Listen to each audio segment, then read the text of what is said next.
బీహార్కు చెందిన ఓ వ్యక్తి ఆర్జేడీ అధినేత లాలూ ప్రసాద్ యాదవ్ కుటుంబంపై ఉన్న అభిమానాన్ని వినూత్నంగా చాటుతున్నారు.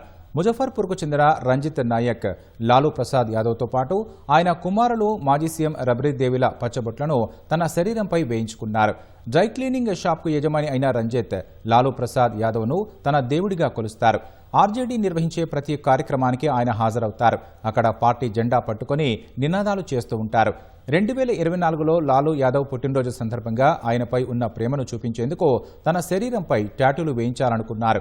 తన ఛాతీ కుడివైపున లాలూ ప్రసాద్, ఎడమవైపున రబ్రీదేవి పచ్చబొట్లను వేయించుకున్నారు. కుడి చేతికి తేజ్ ప్రతాప్, వీపు భాగం దగ్గర లాలూ చిన్న కుమారుడు తేజస్వి యాదవ్ టాటూలు వేయించుకున్నాడు. ఇందుకోసం 12,000 రూపాయలు ఖర్చు చేసినట్లు రంజిత్ తెలిపారు.